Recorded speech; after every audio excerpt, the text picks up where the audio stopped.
아멘. 여러분 안녕하십니까? 네, 반갑습니다. 자, 우리 주중에 오신 여러분들을 환영하면서 좀 아직 인사 못하신 분들에게 좀 오늘 내리는 봄비처럼 톡톡하게 인사 나누면서 시작하도록 할까요? 같이 인사해주면서 시작하겠습니다.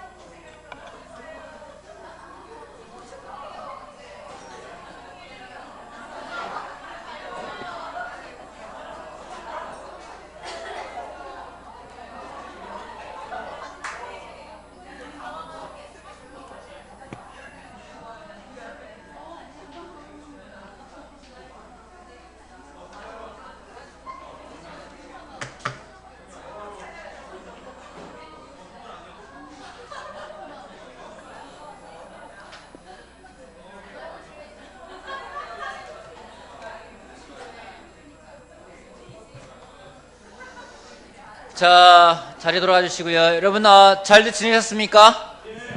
네. 예. 머리 예쁘다고 말씀하시고 있는 거죠, 지금? 아니에요?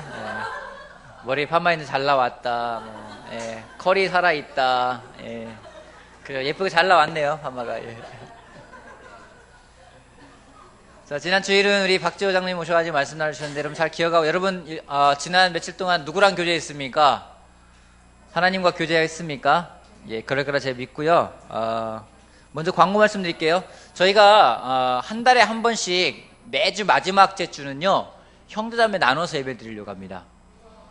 그래서, 주중 예배를 형제들은 동일하게 수요일 날, 그렇게 하고요. 자매들은 금요일 저녁에, 하루 일과 형제들이 이제 애를 보는 거죠, 그때는. 그렇게 같이 와서, 같이 오는 게 아니라 형제는 집에서 아이를 보고, 자매들만 이곳에서 한 달에 한 번씩 매주 마지막 주는 그렇게 예배를 드릴 예정입니다. 여러분들, 그거에 대해서 좀 해주시고, 지난주부터 저희가, 친구란 주제로 지금 새롭게 특별한 예배를 준비하고 있잖아요. 여러분들 지금, 방문자들 많이 초대를 하고 계십니까?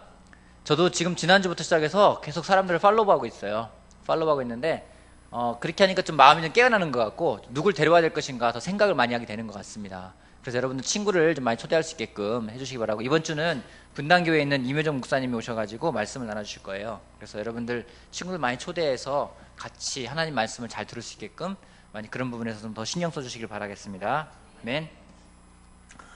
지난주부터 시작해서 하나님은 네모이다. 지난주에 했던 게 뭐였죠? 하나님은 위대하시다. 그죠? 또 하나님은 선하시다를 해서 했습니다. 그래서 지난번에 만약에 하나님이 선하기만 하고 위대하지 않거나 위대하기만 하고 선하지 않다면 어땠을까에 대해서 했었고, 하나님 위대하시다.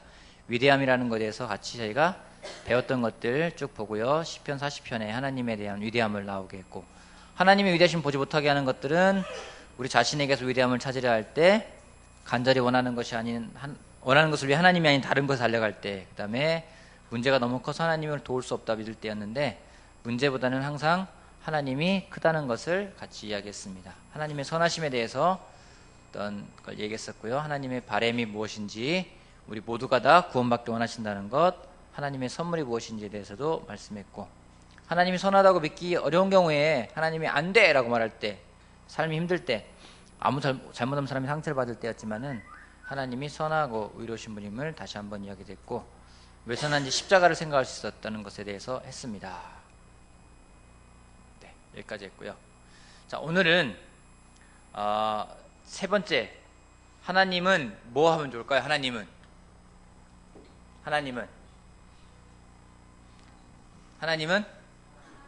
사랑이시다. 또 하나님은 의로우시다. 하나님은 네? 종미 다시 한번 얘기해 보세요. 하나님은 자신 있게 얘기해봐요. 친구시다. 예, 좋고요. 또 하나님은 신실하시다. 예, 점점 가까워지고 있어요. 하나님은 은혜로우시다. 하나님은 공평하시다. 하나님은 진실하시다. 예, 또 점점 좀 가까워지는 것 같아요. 하나님은 정의로우시다. 조금 멀어졌고요. 하나님은 진리시다. 하나님은 자비로우시다. 하나님은 네? 좋으시다. 지난주에 했죠. 하나님은 또 했고요. 하나님은 한결같으시다. 계속 한번 해보세요. 하나님은 하나님은 힌트. 힌트 주면 다 알 것 같아요. 하나님은 빛이시다. 하나님은 사랑이시다. 하나님은 동일하시다. 말씀이시다. 한번 다 해보세요. 어떤 게 나오나. 한 분이시다. 그걸 비슷했어요. 하나님은 한 분이시다랑 좀 연관이 있어요. 하나님은 뭐 유일하시다, 뭐 유일하시다, 뭐 그것도 약간 연관이 있어요. 없지 않아 있어요. 한 10% 가까이 갔어요. 자, 하나님은 길이시다. 하나님은 진리시다. 아니, 그것 좀 멀어졌어요. 길과 진리는. 좀 비슷하게 나오면 제가 힌트를 드릴게요. 하나님은 네? 아니요, 그 지난주에 했어요. 하나님은 유일하시다. 하나님이 어떤 그런 실체에 대해서. 하나님은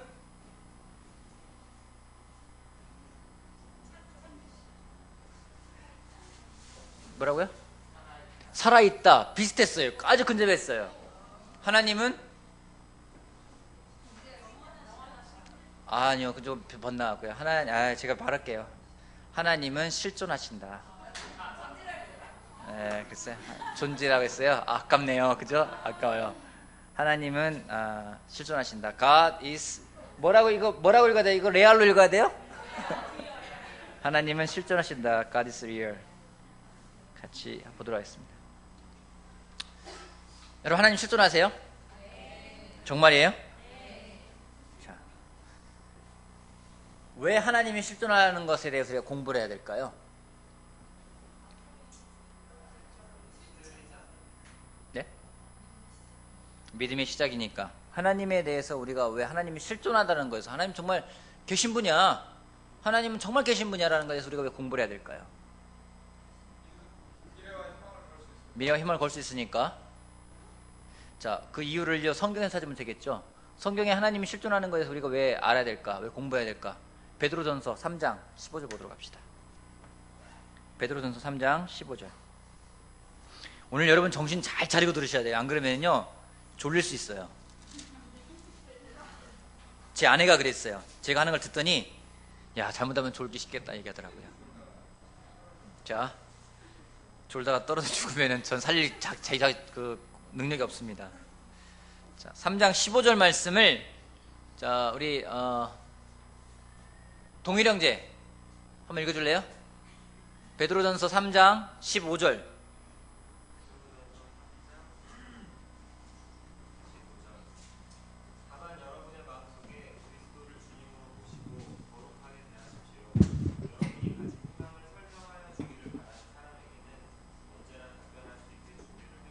그쵸? 뭐라 나와 있어요?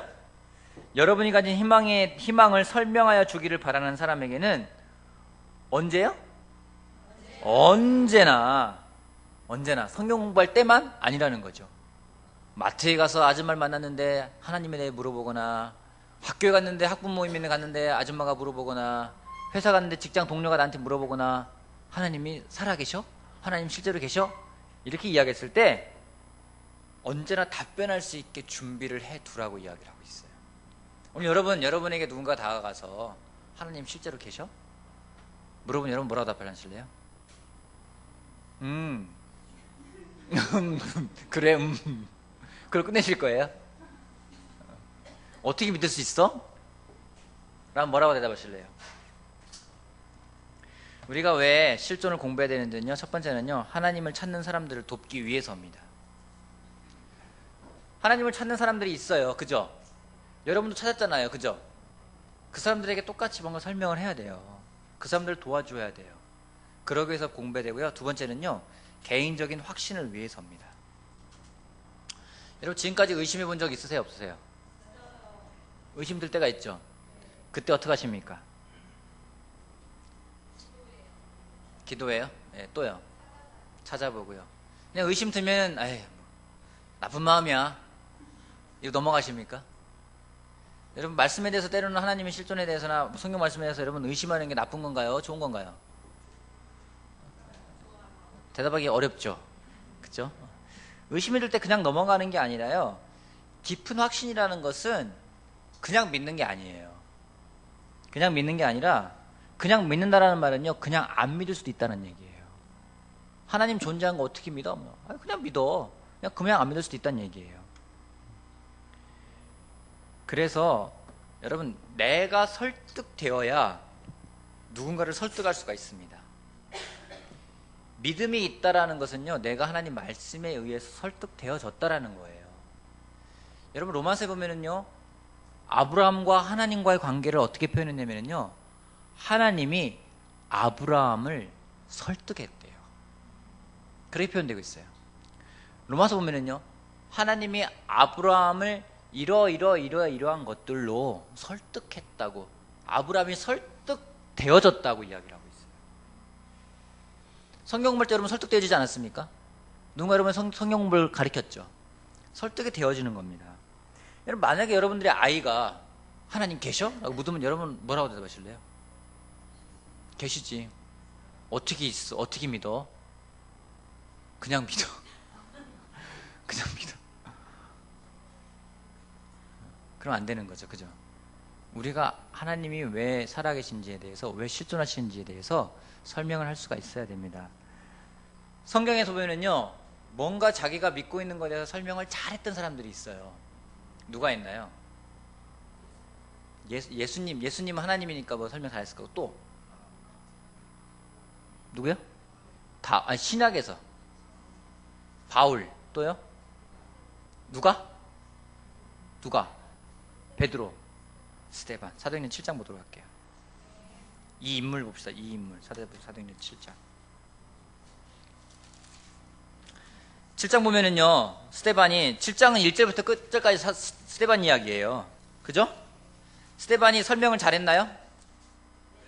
어떻게 설명했나요? 그냥 하나님을 안 믿는 이 나쁜 사람들 당신들 천벌받을까 이렇게 했나요? 아니죠. 스데반이 설명을 해요. 어디부터 시작하냐면요, 아브라함부터 설명을 해요. 믿음의 조상이기 때문에 아브라함부터 시작해가지고 아브라함 계통을 쭉 이야기해서 야곱부터 넘어갔다가 요셉으로 갔다가 모세로 넘어가서 그 다음에 탈출하는 부분까지 다, 출애굽하는 부분까지 다 이야기하고, 그런 다음에 다윗, 솔로몬 얘기 쫙 해요. 그래서 그냥 예수님을 가리키는 게 아니라 예수님의 메시지를 가르치기 위해서 구약의 이야기와 역사가 사용되어집니다. 놀라운 거죠. 놀라운 거예요.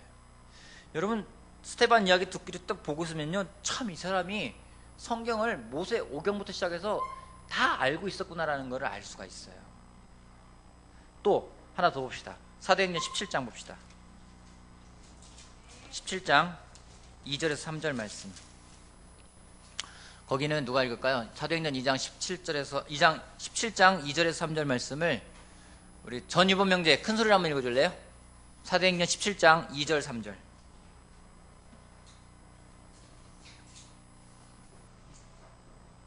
사도행전 17장 2절 3절.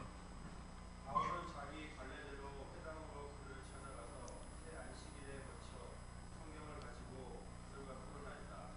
그는 그리스도께서 반드시 고난을 당하시고 죽은 사람들 가운데서 살아나셔야 한다는 것을 선포하고 증명하면서 내가 여러분에게 전하고 있는 예수가 바로도 그리스도이십니다 하고 말하였다. 예, 바울은요 3주간 토론했대요. 거의 한 달이죠. 회당에서 사람들과 같이 예수가 바로 그리스도라는 것을 설명을 했어요. 또 하나 나오는 게요, 18장 27절. 거기를 유대호 형제가 한번 읽어줄래요? 18장 27절 28절까지.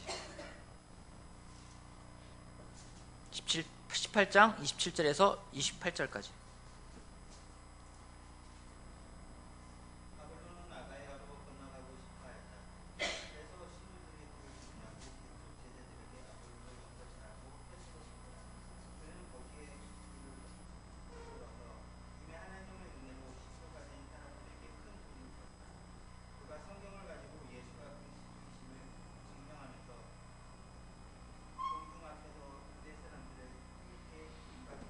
그렇죠. 성경 박사였어요. 아볼로 되게 유명하죠. 그죠?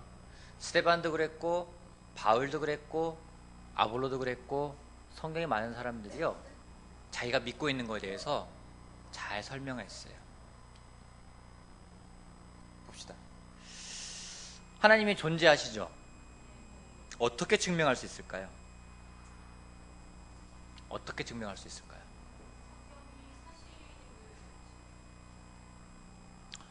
과학적으로 증명할 수 있을까요? 과학적으로 하나님이 증명되어져야 될까? 여러분, 과학적으로 하나님이 존재하는 것을 증명할 수 있을까요? 있을까요, 없을까요? 있자고 다니 뭐한 것 같고 없자고 다니 뭐한 확신이 없죠, 그죠? 예? 하나님의 존재 여부는 과학적으로 증명되기가 어렵습니다. 왜냐면은요, 여러분, 과학적으로 그것이 증명이 된 거야 라고 말할 때는 어떤 것들입니까? 여러분, 지금부터 정신 잘 차리고 들어오셔야 됩니다. 잘못하면 좋을 수 있어요. 자, 이게 과학적으로 증명이 된 거야 라고 말하는 것들은 어떠할 때 그런 말을 씁니까? 실험을 통해서 결과가 나오고, 한 번 실험해서 그런 결과 나오면 되나요? 아니죠. 여러 번 반복되어서 결과가 나와야 돼요. 과학적으로 증명되었자라는 그 의미는 첫 번째는요, 내가 식별할 수가 있어야 돼요. 또 측정이 가능한 것이어야 되고요, 또 반복되어져야 하는 것들이 과학적으로 증명이 되는 것들입니다. 그래서 실험을 합니다. 하지만 피조물이 창조주에 대해서 실험을 할 수 있을까요? 힘들다는 거죠. 왜냐면요, 그걸 식별하거나 반복되어지게 할 수 없다라는 거예요. 반복되어지게 할 수가 없어요. 과학적인 증명에 대해서는요, 또 이런 재미난 얘기가 있어요. 아까 찾다가 보니까 이런 얘기 나와요. 우스갯소리예요. 웃으시면 됩니다. 듣고. 어떤 한 과학자가 개구리를 실험을 했대요. 탁자 위에다가 올려놓고 뛰어! 아니 개구리가 뛰더래요. 좀 잔인한 과학자인지 몰라도 이 과학자가 개구리의 앞다리를 딱 잘라버리고 뛰어! 그러니까 개구리가 힘겹게 뛰더래요. 이번에는 개구리 다리를 다 잘라버렸어요. 그래서는 뛰어! 그러니까 개구리 뛰겠나요? 못 뛰죠. 그래서 그 사람이 개구리는 다리를 자르면 귀가 먹는다는 것이 과학적으로 증명되었습니다.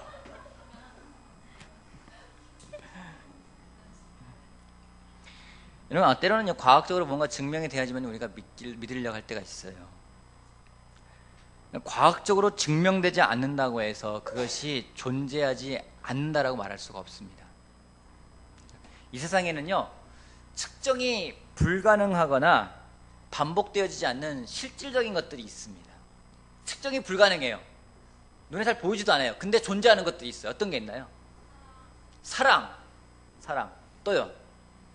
믿음, 또요. 여러분, 2kg이라는 게 도대체 얼마만큼 돼야지 2kg이 되는 겁니까? 그 정의라는 게 누가 정한 거예요? 그게 정의를 정했는데 그게 어떤 거예요? 무게라는 것이? 무게에 대한 정의를 우리가 그냥 저울로 만들어서 정했잖아요. 그것 또한 애매한 거예요. 그렇지 않아요? 따지고 보면요. 그냥 저울로 2kg, 2kg. 여러분들 몸무게 되니까 몸무게가 무의미할 수 있다는 거예요, 자매로. 사랑, 정의, 평화 이런 걸 본 사람은 없어요. 무게도 잴 수가 없어요. 측량도 어렵습니다. 하지만 그렇다고 해서 이것이 존재하지 않는다는 것은 아닙니다. 분명히 존재하잖아요. 그죠? 사랑도, 믿음도, 평화도. 숫자 이야기 하나 해볼게요. 숫자 이야기. 우리 이제 딸내미가 4학년 되니까 이제는 단위 수가 뭐 1000억, 조 이렇게 나오더라고요. 수학을 하는데 뭐 몇 조, 몇 천억 말이 나와요. 그래서 평생 쓸 일 별로 없을 것 같은데 몇 조, 몇 천억이 나와요. 자, 여러분, 조 다음에 뭡니까? 단위가. 경 다음에 뭡니까? 그 다음에요. 여기서 막 기다려요. 그 다음에요. 조, 경, 해. 그 다음에요. 단위. 아세요? 자. 그 다음 뭔지 아세요? 양. 그 다음에요. 구. 제가 불러볼게요. 간, 정, 재, 극. 그 다음에 항아사, 아승기, 나유타, 불가사의, 무량대수, 겁, 훈공, 그레이에이수, 구골, 아산키아, 센틸리온, 수큐스스, 구골플렉스, 구골플렉시안, 그레이엄수. 마지막이 뭔지 아십니까? 무한. 솔직히 우리는 뭐 조까지는 뭐 가끔 들어보지만은, 그죠? 들어볼 일 별로 없어요. 그죠? 아마 죽기까지 우리가 그레이엄수가 뭔지 들어볼까요? 이걸 또 누군가 수학적으로 막 풀어놨다고 그래. 쫙 풀어놨는데 여기까지는 자연수로만 될 수 있는 것, 자연수로만 될 수 있는 것이 그까지가 자연수로 하면 되더라고요. 그 다음부터는 뭐 어떤 뭐 공식을 써요. 막 십진법으로 쓰고 뭘로 쓰고 막 함수를 써가지고 막 계속 풀어놔요. 마지막에는 이제 무한대예요. 여러분 존재하죠. 여기 보면은요, 무량대수라는 단위가 있대요. 무량대수. 또 구골이라는 단위가 있대요. 숫자의 단위가. 존재해요. 감이 옵니까? 감이 안 와요. 때로는요, 세상에 많은 것들이 존재하지만요, 우리가 그걸 측량하기 힘들 때가 많이 있습니다. 그러면 그레이 함수라는 게 마지막 단위인데, 막 그레이 함수 다음에 없을까? 또 있을 수 있겠죠, 하죠. 많은 것들이 있을 수가 있어요. 그러면서 제가 질문 드려볼게요. 자, 존재하지만 우리가 측량하지 못하는 것들이 있고, 존재하지만 측량하기 어려운 것들이 간격이 있어요. 갭이 있어요. 이걸 메꿀 수 있는 게 뭘까요? 이게 뭐냐면요, 이게 믿음이에요. 히브리서 11장 볼게요. 11장 11절 잘하는 말씀입니다. 히브리서 11장 11절. 11장 1절.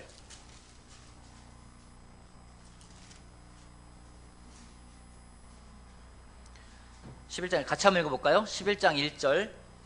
히브리서 11장 1절 같이 한번 읽어봅시다. 시작. 믿음은 바라는 것들의 확신이요 보이지 않는 것들의 증거입니다. 하나님에 대해 최고의 설명이 무엇이냐라고 이야기한다면 저는 믿음이라고 이야기를 하고 있습니다. 성경은 믿음을 갖게 하는 책입니다. 성경은 세상의 모든 현상과 과학적 사실을 설명하는 과학서적이 아닙니다. 그렇기 때문에 성경을 과학적으로 증명해내려고 하면요, 오류를 범할 수밖에 없어요. 어떤 거는 증명할 수도 있겠죠. 그죠? 어떤 것들은 증명하기 힘든 것도 많이 있습니다. 성경은요, 우리의 믿음이 성장할 수 있게끔 돕는 논쟁, 논리, 경험, 근거들이 내재되어 있기 때문에 성경은 과학서적이 아니라 성경은 믿음을 갖게 하는 책이라는 겁니다. 성경에 대한 우리가 좀 관점을 또 그 다가가는 어프로치 방법을 좀 바꾸는 게 필요해요. 하나님이 존재한다고 믿으십니까? 다시 한번 물어볼게요. 하나님 존재한다고 믿으세요? 왜 믿으세요? 사람이 바뀌어요. 굉장히 좋은 거고요. 또요? 하나씩 보도록 할게요. 하나님의 존재를 믿는 이유들. 자, 첫 번째, 도덕적 양심이라는 게 있습니다. 양심. 자, 선과 악, 도덕적 논쟁 이렇게 될 수 있겠죠. 자, 모든 사람들이 이건 옳은 거야, 이건 그른 거야라는 걸 알죠. 알죠. 그게 또 이게 옳다 그르다라는 것이 결정되어지면 거기에 따라 또 행동을 하게 합니다. 그죠? 옳다 그르다 그래서 결정이 되어지고 뭔가를 한다라고 할 때 그것을 우리가 양심이라고 부릅니다. 양심은요, 이거 옳고 그름은 원래 본능적인 건 아니에요. 문화와 환경에 의해서 결정되어집니다. 내가 옳은 것이 다른 사람에게는 그럴 수가 있어요. 그 문화와 환경에 갈라집니다. 하지만 이 본능이라는 건요, 그거 배가 고프면 먹는다 뭐 이런 거잖아요. 이거 본능적인 거잖아요. 동물적인 행동입니다. 창세기 4장 보도록 할게요. 창세기 4장. 잘 따라오고 계시죠? 지루하면 이야기하세요. 지루하면 지루하다고 이야기하세요. 자, 창세기 4장 4절부터 8절까지 거기를 송민호 형제가 한번 읽어주실래요? 4장 4절부터 8절까지 큰 소리로.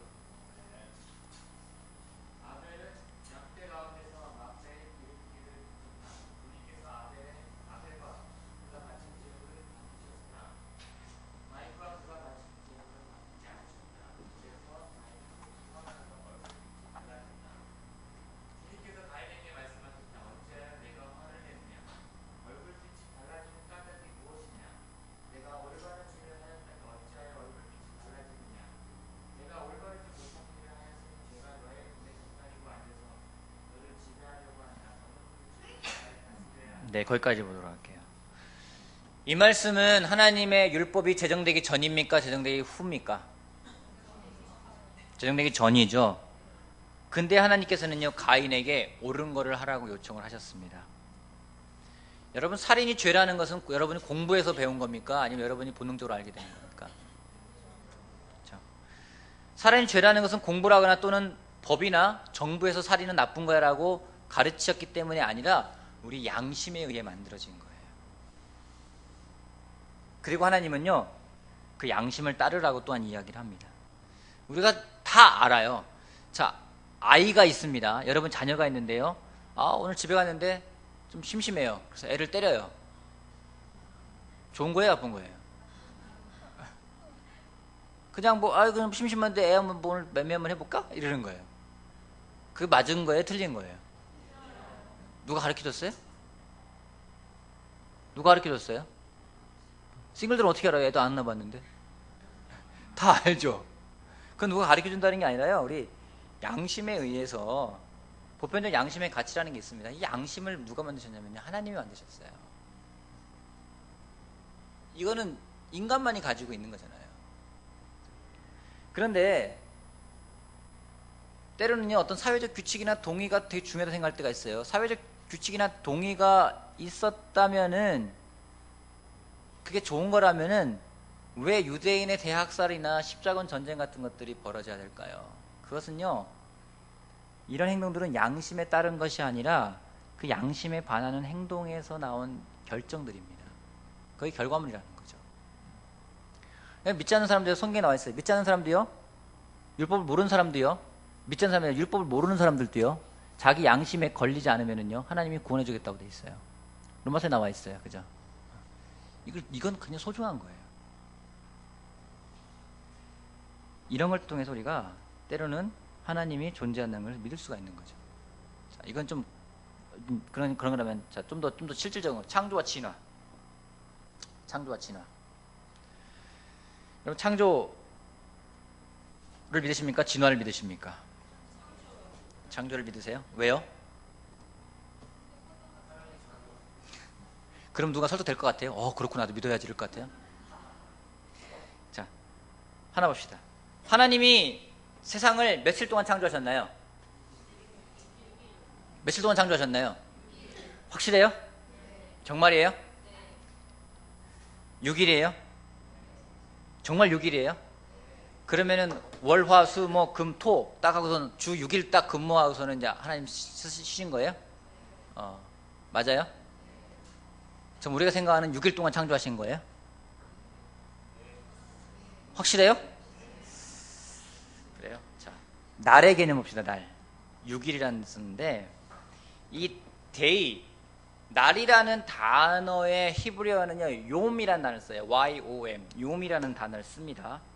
근데 이 요음이라는 단어가 창세기 1장, 2장에서 적어도 3가지 방법으로 구성이 됩니다. 자, 하나님이 첫째 날 뭘 만드셨죠? 빛을 있으라, 정을 만든 게 빛이 있으라 하셨잖아요. 그쵸? 자, 날이라는 개념을 쓸 때 아침이 언제 시작되나요? 해가 떠오를 때. 끝이 언제예요? 해가 질 때. 그죠? 그러면은 하나님이 해하고 달은 첫날 만드셨어요? 언제 만드셨죠? 나중에 만드셨어요. 그죠? 창세기 1장 볼게요. 창세기 1장. 나중에 만드셨어요. 나중에 만드셨어요. 자, 이 날이라는 단어가 언제 쓰였냐면요,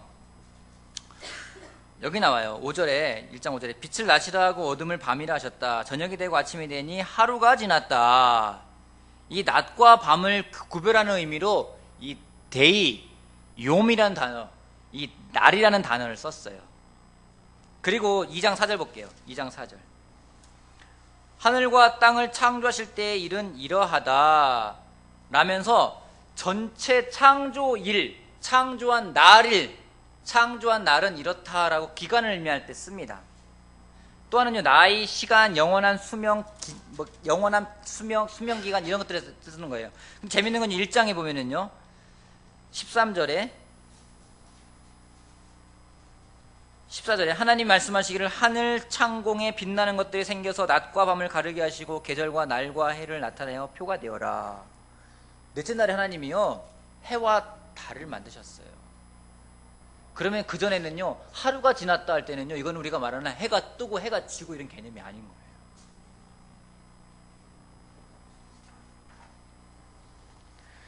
해와 달을 만들지 않았는데 어떻게 낮과 밤이 존재할 수 있었을까요? 재밌지 않아요? 인간이 생각하는 시간의 개념과 하나님이 생각하는 시간의 개념은 달라요. 베드로전서 3장 보도록 할게요. 베드로전서 3장 8절 말씀. 베드로후서 3장 8절. 거기를 멀리 앉아 계시는 우리 김상훈 형제가 한번 읽어주시겠어요? 베드로후서 3장 8절 말씀.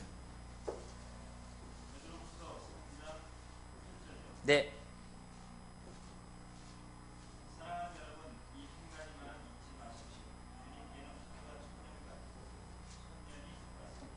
그렇죠. 하루가 천년 같고 천년이 하루 같대. 우리와 개념이 다른 거예요. 자, 그래서 좀 더 나가봅시다. 지구의 나이가 몇 살이죠? 성경에 의하면 이 인류의 역사는 몇 년입니까? 자, 6,000년. 창조 때부터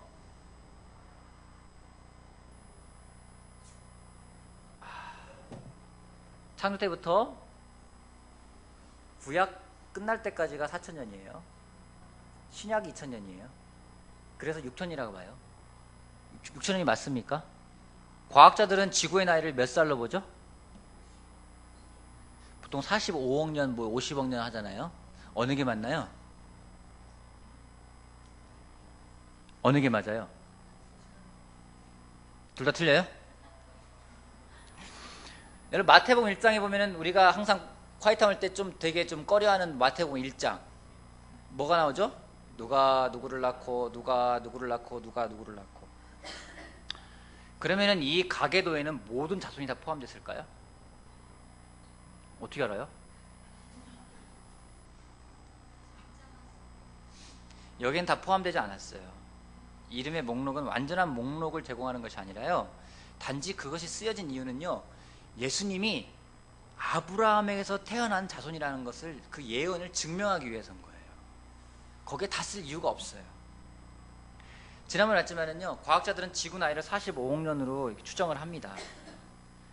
이 창조는요, 지구 나이에 반하여서 논쟁을 하질 않아요. 왜냐하면 성경에 쓰여진 목적입니다. 지난번에도 우리 박주자님 말씀 잘했어요. 창세기는요, 지구가 어떻게 생겼는지 그걸 과학적으로 설명하기 위한 책이 아닌 거예요. 하나님을 설명하는 책이라는 거죠. 창조는 우리가 알고 있는 날과 시간의 개념을 버리는 게 중요해요. 버리면은요, 지구가 몇 살이냐, 몇 년이냐 논쟁거리가 되지 않는 거예요. 이건 논쟁거리가 아닌 겁니다. 우리의 시간 개념으로 하나님의 개념을 이해하려 하지 않는 것이 중요한 거죠. 그렇지 않으면 믿을 수가 없어요. 두 번째, 우리가 이런 걸 합니다. 원인과 결과의 법칙이라는 게 있어요. 원인이 있어야 결과물이 있다. 인간, 지구, 하물며 우주까지도 어떠한 원인의 결과물이에요. 그죠? 뭔가 원인이 있었으니까 결과 나왔을 거 아니에요. 그죠? 자, 그 기원의 시작을, 그 시작의 원인의 시작, 기원을 추측할 때 과학자들은 어떻게 설명하는지 빅뱅 이론이라는 걸 해요. 큰 폭발이 있었다. 그때부터 해서 요번에 힉스 뭔가 있잖아요. 그거 돈 무지하게 들어가지고 그걸 만들었네, 뭐하네. 그게 정말 최초에, 그러니까 지구가 만들어지기 전에 뭔가가 있었고, 뭔가 폭발했는데, 뭔가 폭발했는지 모르겠지만 그 뭔가가 뭐냐. 그걸 파고 들어간 거예요. 대단한 사람들이에요. 그게 힉스 입자다. 그래가지고 그 입자를 어떻게 만들어낼 것인가. 막 해가지고 만들어서 뭐 해서 했다. 봅시다. 빅뱅이 결과물이에요. 그죠? 뭔가가 있었고, 빵! 터져서 나온 거예요. 뭔가가 있었어요. 그게 원인이고 결과가 뭐냐? 빅뱅이라는 거예요. 그걸 통해 에너지가 나오고, 그걸 통해서 지구가 만들어지고, 많은 게 만들었다고 얘기하는 겁니다. 그렇다면은, 그 빅뱅은 어디서 온 건가요? 그 빅뱅이 되는 원인은, 문자는 어디서 온 건가요? 그건 또 설명해야 되는 거예요. 또 파고 들어가야 되는 거예요. 그렇게 이야기를 하면요, 뭔가 원인이 있어야지만이 결과물이 있다라는 쪽으로 계속 파고 들어간다면요, 걔가 그걸 설명할 수밖에 없는 거죠. 예를 들어서 갑자기 꽝 하고 뭐가 소리 났어요. 그때 여러분 그 소음 소리를 듣는다면 무엇을 해야 되나요? 살펴봐야 돼요. 그 소음이 어디서 나는지 찾아야 돼요. 맞아요. 그죠? 근데 만약 어디서 펑 하는 소리만 들었다라면은 당신이 물어볼 거예요. 무슨 소음입니까? 물었을 때 아무것도 아니에요. 그저 일어나는 일이에요 라고 말하면 여러분 받아들일 수가 없는 거죠. 뭔가 설명을 해야만 된다는 거죠. 원인이 있으면 결과가 있어야 된다. 심지어 창세기에 창조가 빅뱅과 함께 시작되었다면은 그것 또한 누군가에 의한 원인이라는 것 때문이죠.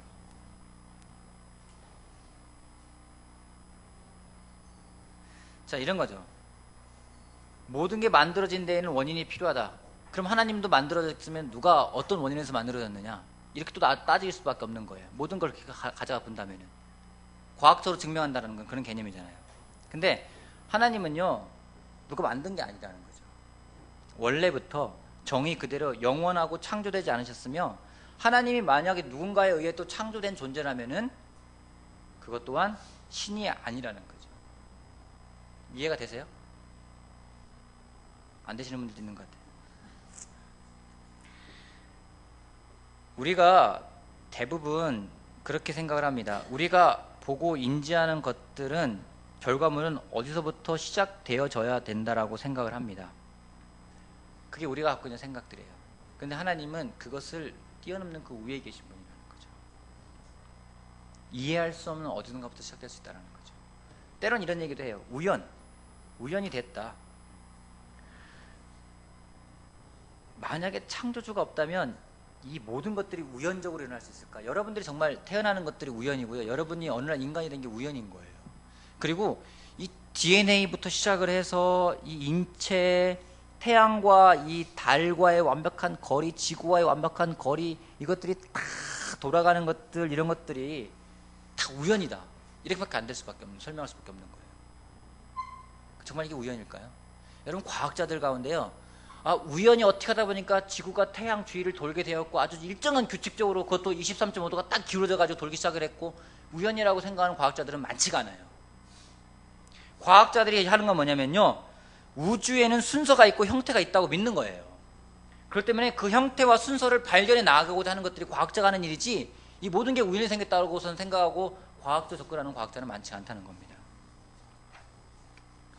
자, 그러면 항상 창조와 관련해서 나오는 게 또 하나 있죠. 이거 진화. 소진화가 있고 대진화가 있어요. 무슨 말인지 아십니까? 소진화와 대진화? 차이가 뭐죠? 소진화와 대진화.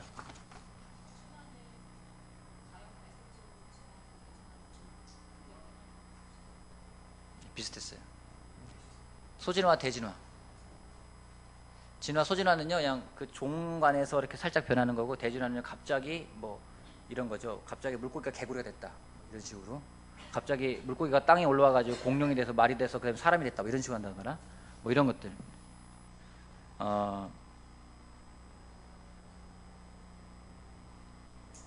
때로는요, 진화에 대해서 설명을 할 때, 특별히 다윈 시대에는요, 어떤 종에서 다른 종으로 변화되는 것, 동물이 진화하는 것을 보여줄 만한 그 내용은 불충분한 화석만 있었어요. 심지어 다윈조차도 이 불충분한 증거가 자신의 이론을 명백하게, 때로는 심각하게 반대한다고 스스로가 인정한 부분이 있어요. 제가 지금 진화론이 틀렸다, 창조론이 맞다라고 이야기하는 게 아니에요. 자, 다윈의 이론에 따라서 만약에 진화했다면, 나는 진화론을 믿기 때문에 하나님을 안 믿어라고 말하는 게 과연 맞겠냐라는 거죠.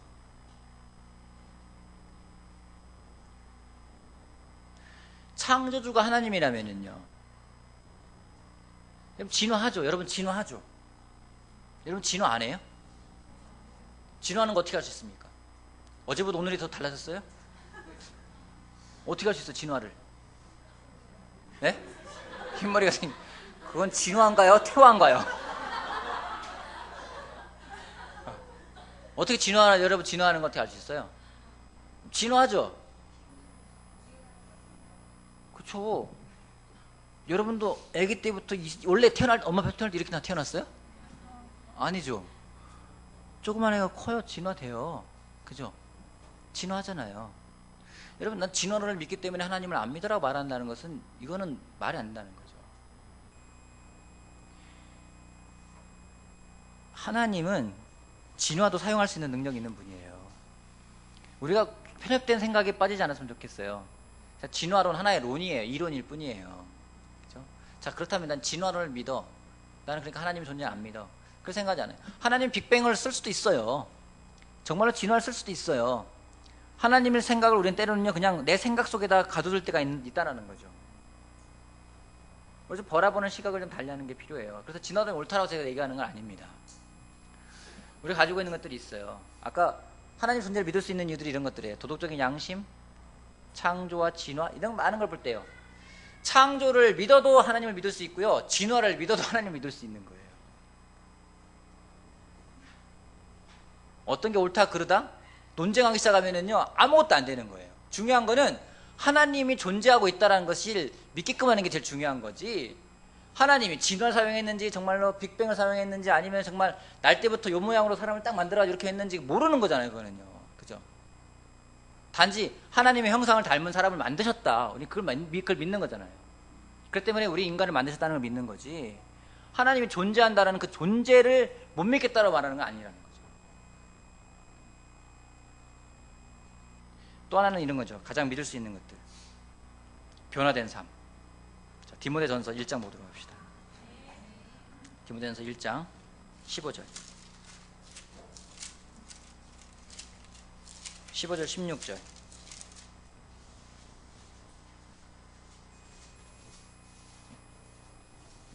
자, 거기를 누가 읽어줄까요?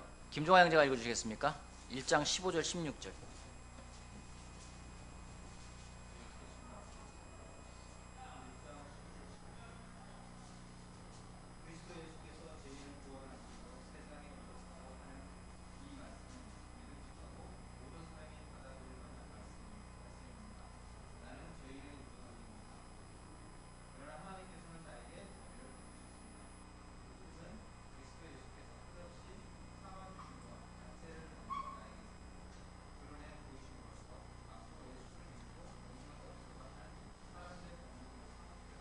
네, 가장 좋은 것은요, 변화된 삶이에요. 우리나라도 그런 프로그램이 있었던 걸로 알고 있는데요. 미국에 보면은 그 샤크 탱크라는 게 있어요. 아마 말하면 상어 탱크? 그 어떤 거냐면은 돈 많은 사람들이 딱 앉아 있어요. 그럼 한 사람이 갖고 와서 자기가 만든 걸 막 설명을 해요. 막 이거는요 이런 기능이 있고 이렇게 합니다. 그러면은 그 사람들이 딱 결정해가지고 아 저걸 내가 투자를 하겠다. 얼마치 딱 오퍼가 들어가요. 뭐 만약에 뭐 1억, 10억 이렇게 단위가 커요. 어딘가는 뭐 100만 밀리언이면 얼마예요? 100 밀리언이면 얼마예요? 10억인가요? 막 그렇게 투자를 하기도 해요. 딱 그 제품 하나에다가. 그러면은 그 사람하고 내고를 해요. 뭐 그러면은 어떻게 나눌 거냐, 수익이 나면 어떻게 나눌 거냐, 다 하는 게 있어요. 거기서는 가장 중요한 게 뭐냐면 숫자예요. 숫자를 좋아해요. 여러분 숫자 좋아하죠? 안 좋아해요? 다시 말해볼게요. 여러분 돈 좋아하죠? 돈이 숫자 아니에요? 돈 숫자잖아요, 그죠? 큰 숫자죠? 큰 숫자예요, 그죠? 예. 되게 숫자 싫어한다 그러는데 돈은 좋아해요. 돈 좋아하면 숫자 좋아하는 거예요. 그죠? 자. 사람들은요, 숫자를 원해요. 그지 않아요? 안 원해요? 원하죠. 무엇든지 이것에 대한 평가는 돈으로 합니다. 하기야 그 사람이 가지고 있는 능력도 돈으로 평가해요. 그잖아요. 누가 올림픽 금메달 땄다 그러면 걔가 앞으로 받을 돈이 얼마냐, 뭐 돈으로 계산해요. 그래서 모든 것들 가치를 돈으로 평가를 합니다. 근데 하나님이 그러하다면 우리를 숫자를 평가하는 거예요. 너는 몇 점, 너는 몇 점, 너는 몇 점. 그럼 은혜가 있을 수 없겠죠. 사람들이 평가하는 것하고 달리 하나님은요, 은혜와 자비라는 게 있어요. 하나님이 가지고 있는 거예요. 은혜, 자비, 용서라는 게 있어요. 그것들이 우리들에게 전해집니다. 그걸 사람들은요, 그걸 느끼게 되면은 그들의 삶이 변화가 됩니다. 여기엔 여러분들의 삶이 그렇게 변화가 됐어요.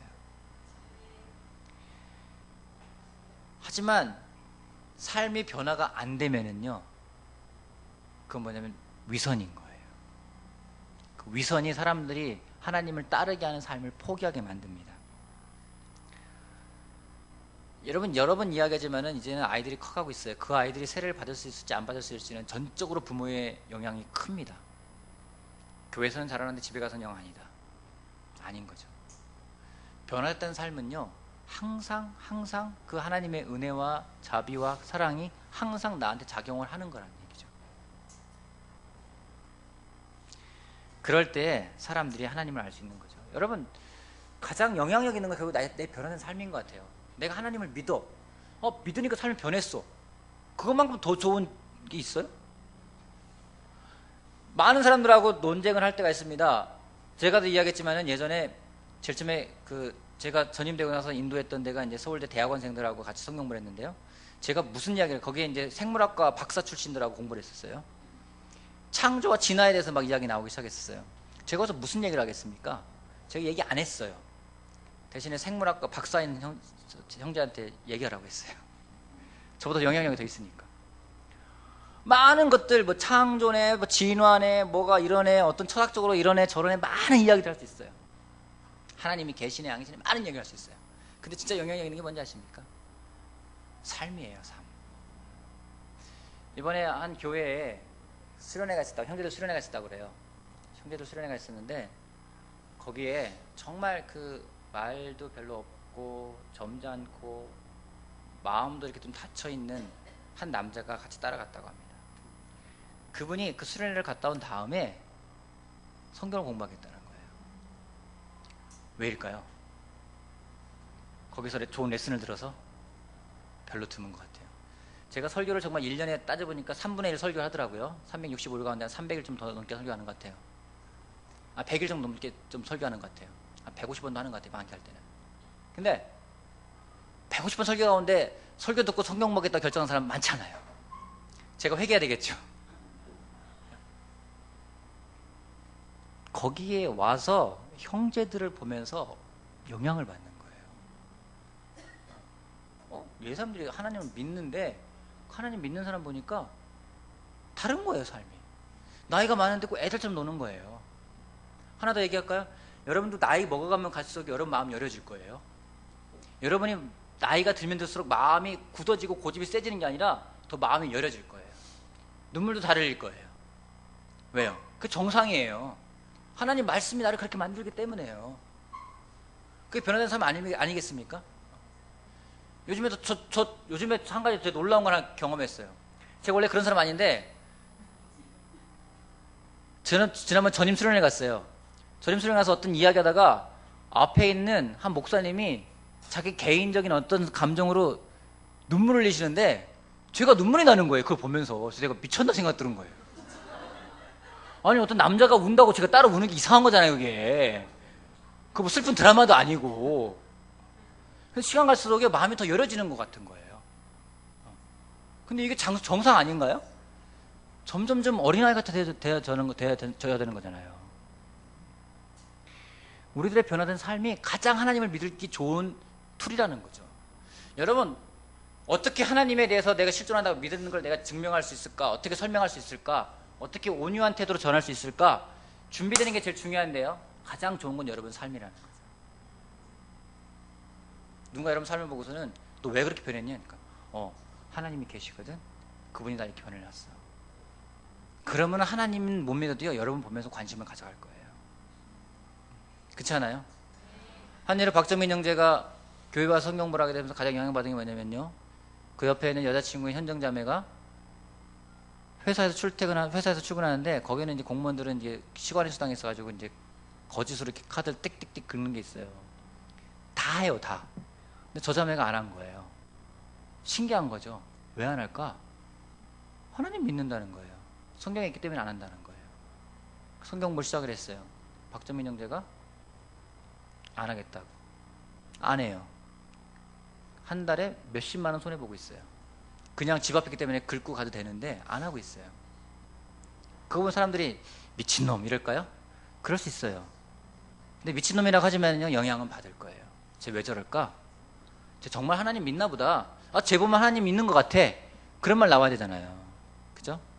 그게 우리가 가져가는 가장 좋은 준비라는 거죠. 여러분 보면서 내가 너 때문에 안 믿는다, 이런 말 나오면 안 되는 거예요.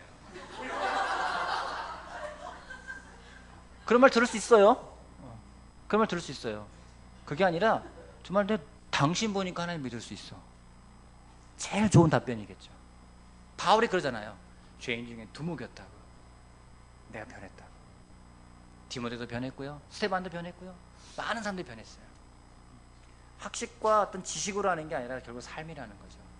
삶이 가장 파워가 있습니다.